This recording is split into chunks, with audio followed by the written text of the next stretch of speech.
భద్రాద్రి కొత్తగూడెం జిల్లా ఇల్లందులో రెవెన్యూ శాఖ మంత్రి పొంగులేటి శ్రీనివాసరెడ్డి, మహిళా శిశు సంక్షేమ శాఖ మంత్రి సీతక్క, ఎమ్మెల్యే కోరం కనకయ్య ఆధ్వర్యంలో జరిగిన కార్యక్రమంలో పాల్గొన్నారు. ఇల్లందు పట్టణం సింగరేణి జేకే క్రీడా మైదానంలో నిర్వహించిన ఇందిరా మహిళా శక్తి కార్యక్రమంలో మంత్రులు పాల్గొని మహిళా సంఘాల సభ్యులకు వడ్డీ లేని రుణాలను అందజేశారు. ఈ సందర్భంగా నిర్వహించిన సభలో మంత్రి పొంగులేటి మాట్లాడుతూ రాష్ట్రాన్ని 10 సంవత్సరాలు పాలించిన రావణాసురుడి పాలన మహిళల దీవెనలతో కాంగ్రెస్ ప్రభుత్వం పారదోలిందని చెప్పారు. గత ప్రభుత్వం ధనిక రాష్ట్రం అని చెప్పి చేయలేని పనులను ఆర్థిక ఇబ్బందులు ఎదుర్కొంటున్న తమ ప్రభుత్వం చేసిందని వారు అన్నారు. వారి పాలనలో చివరి 5 ఏళ్లలో మహిళలకు వడ్డీ చెల్లించలేదని అన్నారు.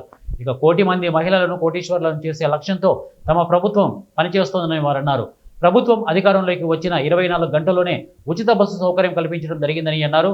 ఉచిత కరెంటు కూడా కాంగ్రెస్ పార్టీ పేటెంట్ అని గత కాంగ్రెస్ ప్రభుత్వ సమయంలో రైతులకు ఉచిత విద్యుత్ ఇవ్వడం జరిగిందని అన్నారు. ఇల్లందు నియోజకవర్గంలో ఇందిరమ్మ ఇళ్ల కోసం 240 కోట్లు ఇచ్చామని అన్నారు. రైతు రుణమాఫీకి గత ప్రభుత్వం 17,000 కోట్లు ఇస్తే తమ ప్రభుత్వం 21,000 కోట్లు అందజేసిందని వారు అన్నారు. రాష్ట్రంలో అర్హులైన ప్రతి ఒక్కరికి ఇందిరమ్మ ఇల్లు ఇస్తామని చెప్పారు.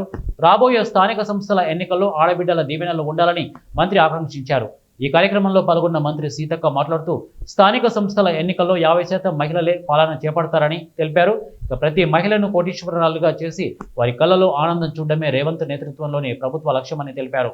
ప్రభుత్వం వడ్డీ లేని రుణాలు 26,000 కోట్ల వరకు ఇచ్చేందుకు సిద్ధంగా ఉందని, 60 సంవత్సరాలు దాటిన మహిళలను డ్వాక్రా సంఘం సభ్యురాలుగా గుర్తించాలని అన్నారు. మహిళలకు చేనేత చీరలు ఇచ్చేందుకు ఏర్పాట్లు జరుగుతున్నాయని, సోలార్ విద్యుత్, పెట్రోల్ బంకులు మహిళా సంఘాలకు ఇచ్చేందుకు ప్రభుత్వం సిద్ధంగా ఉందన్నారు.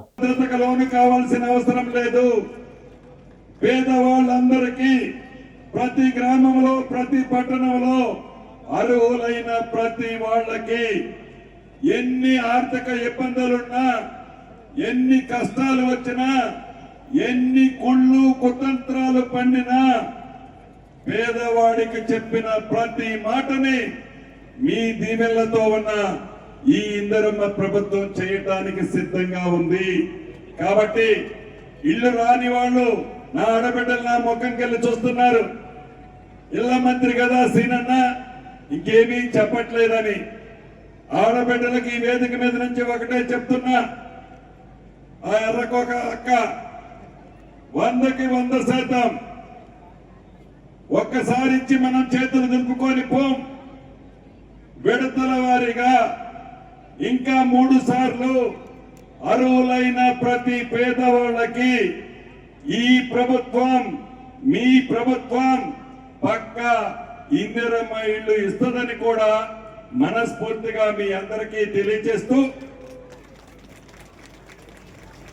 మీరు అనుమతిస్తే నా సొంత నియోజకవర్గం పాలేరులో కూడా ఇదే సైజులో ఆడబిడ్డలు వచ్చి కూర్చున్నారు. సీతక్క ఇక్కడ మాట్లాడుద్ది. మీ నాయకులు, అభిమాన నాయకులు, ఎమ్మెల్యే గారు ఉంటారు. మీరు తప్పకుండా అక్క అందరూ మాట్లాడతారు. నాకంటే ఇంకా అక్క చాలా ముఖ్యమైన అంశాలు మీకు చెప్పుద్ది. కాబట్టి ఎమ్మెల్యేగా కనకన్నను ఎలా దీవించారో, పార్లమెంట్కి బలరామన్నను ఎలా దీవించారో, ఎమ్మెల్యే మన మనిషే, ఎంపీ మనిషే, మంత్రి మన మనిషే, ముఖ్యమంత్రి మన మనిషే, అధికారులు మన వాళ్ళే. ఈ సందర్భంగా ఒకటే మాట, మీ అందరు కూడా మీరు తెచ్చుకున్నటువంటి ప్రభుత్వం ఇందిరమ్మ రాజ్యం. మరి గతంలో చివరు చేయనటువంటి పనులు ఇప్పుడే పెద్దలు శ్రీనివాస్ రెడ్డి గారు చెప్పారు. రెవెన్యూ శాఖ మంత్రులు క్లుప్తంగా చెప్పారు.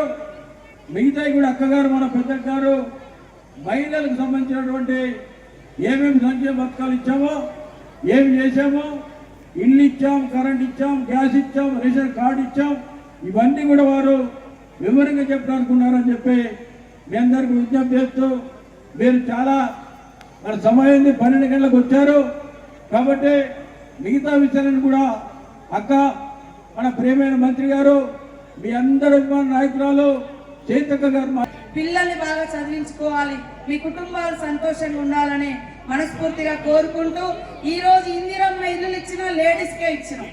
అదే కాకుండా ఒకవేళ ఇల్లు కట్టుకోవడానికి మీ చేతిలో డబ్బులు లేకున్నా మహిళా సంఘాలతోటి ముందుగా వాళ్ళకు కొన్ని డబ్బులు అప్పుగా ఇప్పించి, మన సీనన్న గారు డబ్బులు వేయంగానే ఇందిరమ్మ కొద్దిగా బేస్మెంట్ లేకుండానే మళ్ళీ వాళ్ళ సంఘం డబ్బులు సంఘానికి ఇప్పిస్తున్నాం.